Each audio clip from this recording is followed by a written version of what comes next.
நம்ம எல்லாரோட வாழ்க்கையிலுமே ஒரே ஒரு கேள்வி வந்து நம்மள ரொம்ப சத்தாச்சிட்டு இருக்குங்க. என்ன அந்த கேள்வினா, நல்லவங்க மட்டும் ஏன் சோதனைக்குள்ள ஆக்கப்படுறாங்க? நல்லவங்கள மட்டும் ஏன் ஏமாத்துறாங்க? நல்லவங்க மட்டும் ஏன் ரொம்ப கஷ்டப்படுறாங்க? நல்லவங்களா இருக்கிறது தப்பா? நான் யாருக்கும் எந்த பாவமும் பண்ணல, துரோகம் பண்ணல, யாரையும் ஏமாத்தல, யாரையும் வயித்துல அடிக்கல. ஆனா எனக்கு மட்டும் ஏன் சோதனை மேல சோதனை? இதுல நம்ம நிறைய டைம் கடவுளே உனக்கு கண்ணு இருக்கா? காது கேக்குதா? நான் படுற கஷ்டம்லாம் உனக்கு தெரியலையா? இப்படி எல்லாம் நம்ம வந்து கேட்டுட்டு இருக்கோம். என்ன மக்களே, உங்க மனசுலயும் இந்த மாதிரி கேள்விகள்லாம் இருக்கா? இருக்கணும். ஓகேங்களா? சோ இந்த கேள்விகளுக்கெல்லாம் பகவான் ஸ்ரீ கிருஷ்ணர் கீதையில என்ன சொல்லியிருக்காரு அப்படிங்கறதான் அந்த மெசேஜோட இன்னைக்கு நான் உங்களை வந்து பார்க்க வந்திருக்கேன். சோ 5000 வருஷத்துக்கு முன்னாடி குருஷேத்திர யுத்தத்திலையும் அர்ஜுனனுக்கு இதே கேள்வி வந்து எழுந்ததுங்க. அர்ஜுனன் வந்து கேட்கிறான், தர்மத்தோட நடக்கிறவங்களுக்கு எதுக்கு தோல்வி வருது? தர்ம பாதையில போறவங்க ஏன் கஷ்டப்படுறாங்க? ஏன் ஏமாறப்படுறாங்க கிருஷ்ணான்னு சொல்லி அர்ஜுனன் கேட்க, அத கிருஷ்ணர் வந்து அர்ஜுனனுக்கு சொல்ற பதில் தான் நான் இன்னைக்கு உங்களுக்கு சொல்ல வந்திருக்கேன். சோ என்ன மக்களே, வீடியோக்குள்ள போலாமா? இது எல்லா மோட்டிவேஷனல் டிப்ஸும் உங்களோட ஹார்ட்டை டச் பண்ண உங்களுக்கு ஒரு ஸ்பார்க்கை கொடுக்கும். மறக்காம இந்த வீடியோவை கடைசி வரைக்கும் கூட இருங்க. அதுக்கு முன்னாடி நம்ம சேனலை சப்ஸ்கிரைப் பண்ணாம இருந்தா பண்ணுங்க. அப்பதான் நான் போடுற மோட்டிவேஷனல் வீடியோஸ் எல்லாமே நீங்க வந்து தொடர்ந்து பார்க்க முடியும். உங்களோட நல்ல ஆதரவு எனக்கு ரொம்ப முக்கியம். உங்களோட நல்ல ஆதரவுல மட்டும்தான் நான் இன்னும் நல்லா பெர்ஃபார்ம் பண்ணி நிறைய வீடியோஸ் உங்களுக்கு கொடுக்க முடியும். ஓகேவா? சோ வீடியோக்குள்ள போலாமா? ஷேர் அப் மக்களே. வணக்கம் மக்களே, welcome to our divine drops. This is your Krishna Premika. So உங்களோட எல்லா கேள்விக்கான கிருஷ்ணரோட பதில் என்ன அப்படின்னா, நல்லவங்க ஏன் சோதிக்கப்படுறாங்க? நல்லவங்க மட்டும்தாங்க சோதிக்கப்படுவாங்க. நல்லவங்க மட்டும்தான் கஷ்டத்துக்கு ஆளாக்கப்படுவாங்க. தப்பு செய்யறவன் எதுக்கு கஷ்டப்பட போறான்? அடுத்தவனை ஏமாத்தி வாழணும்னு நினைக்கிறவன் ஹாப்பியா தான் இருப்பான், கஷ்டப்பட மாட்டான். நல்லவங்க கஷ்டப்படுறதுனால அவங்க வந்து பலகீனமானவங்க. இந்த காலத்துல இப்ப இருக்க ட்ரெண்ட்ல நல்லவனா ஒருத்தன் வாழறானா அவனுக்கு பேர் வந்து இந்த உலகமும் சொசைட்டியும் கொடுக்குற பேர் வந்து அவன் ஏமாளி, கோமாளி, கோழை, வாழ தெரியாதவன், முட்டாள், இந்த மாதிரி தான் சொல்லுவாங்க. ஆனா இந்த முட்டாளா, ஏமாளியா, பைத்தியக்காரனா இருக்கிறவன் தான் பகவானுக்கு பிரியமானவன்றது அவங்களுக்கு தெரியாது. சோ பகவானுக்கு பிரியமா வாழறது முக்கியமா, இல்ல இந்த சொசைட்டிக்கு பிரியமா வாழறது முக்கியமா? நீங்களே முடிவு பண்ணிக்கோங்க. சோ கிருஷ்ணர் என்ன சொல்றாரு அப்படின்னா, ஏன் நல்லவன் வந்து முதல்ல சோதனைக்கு உள்ளாக்கப்படுறான்? ஏன் சோதனைக்கு உள்ளாக்கப்படுறான்னா, அவன் பலவீனமா இருக்கிறதுனால இல்ல, அவன் உள்ள வந்து தூய்மையா இருக்கிறதுனால, அவனோட உள்ள வந்து யாருக்கும் கெட்டது நினைக்காம, தீங்கு நினைக்காம, தூயாம உள்ளத்தோட அவன் இருக்கிறதுனாலதான் சோதனைகளை வந்து அவன் சோதனைக்கு உள்ளாக்கப்படுறான். நமக்கே தெரியும், நேரா வளர்ற மரத்தை தான் முதல்ல வந்து வெட்டுவாங்க இல்லையா? சோ அந்த மாதிரி நேர்மையா இருக்கவங்களுக்கு பல சோதனைகள் வரும். ஆனா அதுக்கு அவன் பலவீனமானவன் அர்த்தம் இல்லை அப்படின்னு. ரெண்டாவது வந்து என்னன்னா, கடவுள் வந்து கஷ்டத்தை கொடுத்து நம்மள டெக்ஸ்ட் பண்ணுவார். அதாவது பரீட்சை வைப்பார். அதாவது நம்ம வந்து அவர் மேல விசுவாசமா இருக்கமா, நம்ம வந்து நம்ம அவரை நம்புறோமா, இந்த மாதிரி விசுவாசத்தை எல்லாம் வந்து பகவான் டெஸ்ட் பண்ணுவார். அதாவது அவருக்கு பிடிச்ச ஆத்மாக்களை மட்டும், அவரை வணங்குற ஆத்மாக்களை மட்டும் அவர் வந்து டெஸ்ட் பண்ணுவார். சோ இந்த சோதனைகள்லாம் வர்றது எதுக்காகன்னா, நிறைய பேர் நம்ம வந்து என்ன யோசிப்போம்னா, இந்த சோதனை கஷ்டம் எல்லாம் வந்து என்ன வந்து உடைச்சிருச்சு, பிரேக்கப் பண்ணது அப்படின்னு நினைப்போம். ஆனா அது உண்மையிலேயே உங்களை ஷேப் அப் பண்ணதாங்க வருது. பிரேக்கப் பண்ண வரல, உங்களை வந்து பில்டப் பண்ண வருது. உங்களுக்கு ஒரு இன்னர் ஸ்ட்ரென்த் கொடுக்கறதுக்கு, ஒரு கான்பிடன்ஸோட நீங்க வந்து தைரியமா அப்படி நிக்கிறதுக்காக, அந்த கான்பிடன்ஸை வளர்க்கறதுக்காக தான் வருது. யோசிச்சுக்கோங்களேன், ஒரு சிற்பம் எப்படி, ஒரு கல் வந்து ஒரு சிற்பமா எப்படிங்க மாறுது? அந்த கல் எவ்வளவு உளியோட அடியை தாங்குதோ, தாங்க தாங்க தாங்க தாங்க அது ரொம்ப அழகா செதுக்கி வந்து ஒரு சிற்பமா நிக்குது. அந்த சிற்பத்தை மட்டும்தான் நம்ம பாக்குறோம், அந்த சிற்பத்தோட அழகை ரசிக்கிறோம். ஆனா அந்த கல்லு அந்த சிற்பமா மாறுறதுக்கு எவ்வளவு அடி வாங்கப்பட்டதுன்றதை யாராவது பேசுறோமா? யாராவது யோசிக்கிறோமா? சோ நம்ம வாழ்க்கையில வர அடிகளும் இடிகளும் பேச்சுக்களும், ஏசி பேசுற பேச்சுக்களும் சேலஞ்சஸும் உங்களை ஒரு அழகான சிற்பமா இந்த உலகத்துக்கு முன்னாடி சிற்பியா கிருஷ்ணர் நிக்க வைக்க போக ட்ரை பண்றாருன்னு அர்த்தம். ஸோ சேலஞ்சஸ் வந்து இட்ஸ் டு பில்டப், உங்களை பில்டப் பண்ண, உங்களோட இன்னர் கான்சியஸை வந்து பில்டப் பண்ண பகவான் கொடுக்குற பரீட்சை. ஓகேங்களா? சோ பகவான் வந்து என்ன சொல்றாருன்னா, துக்கேஷு அனுத்விக்மனஹா, அதாவது துக்கம் வரும் வேலையில கூட ஒருத்தன் வந்து தைரியமா இருக்கான் பாத்தியா, இந்த பிரபஞ்சத்திலேயே அவன் தான் சிறப்பான வலிமையானவன் அர்ஜுனா அப்படின்னு சொல்றாரு. எப்பவுமே துன்பம் வரும்போது துவண்டு போயிடுறாங்க பாத்தீங்களா, அதுக்கு பேரெல்லாம் வலிமை இல்லை. சாப்பிட்டு பலமா இருக்கிறதுக்கு பேர் வலிமை இல்லைங்க. மனசுல தைரியமா இருக்கணும். எந்த கஷ்டம் வந்தாலும் பெரும்பாலும் பகவான் வந்து எப்படி தெரியுமா, சோதனை வந்து யாருக்கு ஃபர்ஸ்ட் கொடுப்பாரு? சாதனையாளர்களுக்கு மட்டும்தான் கொடுப்பாரு.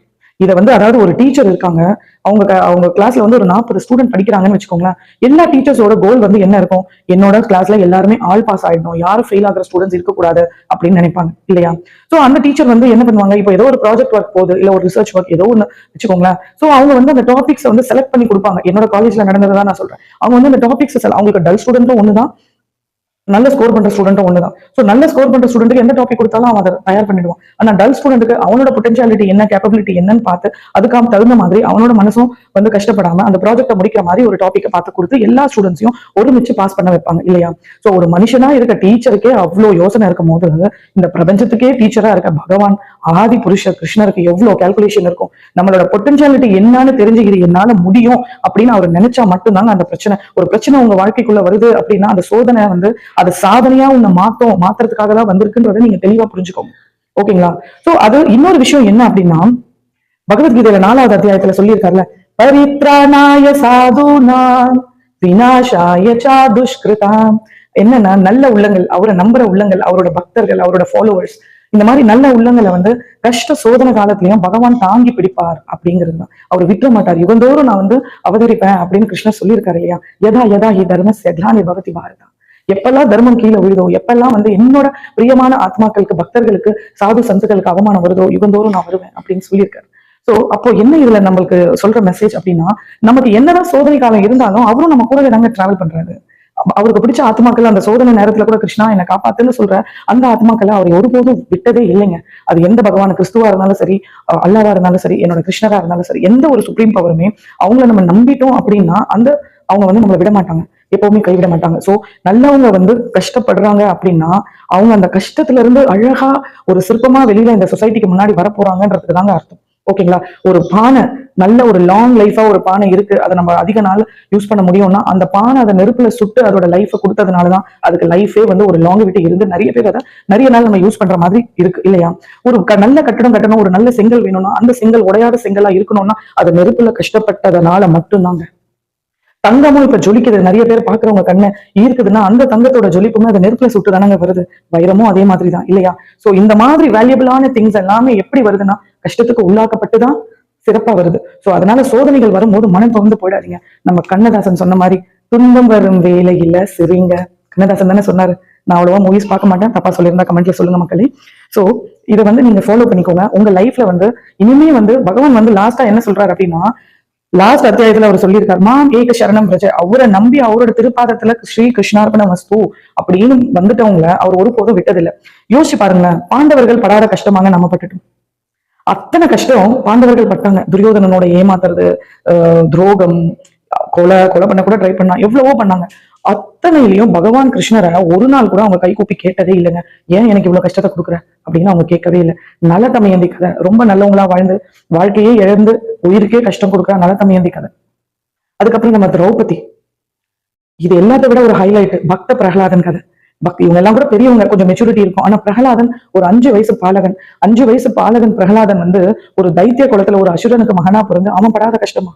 அவன் வந்து ஒரு நமோ நாராயணான்னு அந்த நாமத்தை சொல்லி ஹரிய மட்டும்தான் நான் கும்பிடுவேன்னு சொன்ன அந்த ஒரே காரணத்தினால தன்னோட மகன் அப்படின்னு கூட இந்த ராஜ்யத்துக்கு இளவரசன் கூட யோசிக்காம அந்த இரண்யகசிபு வந்து மலை மேல உச்சியில இருந்து தள்ளுறதும், அவனோட வேலையாட்களை வச்சு நெருப்புல சுடுறதும், கத்தியால கொள்றதும், இந்த மாதிரி எவ்வளவு விஷயங்கள் நடந்தது. ஆனா அந்த 5 வயசு குழந்தை அசரவே இல்லைங்க. கண்ண மூடி ஓம் நமோ நாராயணாய இதே மாதிரி ஹரிநாமத்தை சொல்லிட்டு இருந்தது. அந்த ஹரிநாம சொன்னதுனாலையும் அந்த குழந்தையோட அக்கண்ட விசுவாசத்தினால மட்டும்தான் தூணில இருந்து நரசிம்மர் விஸ்வரூபம் எடுத்து வந்தார்.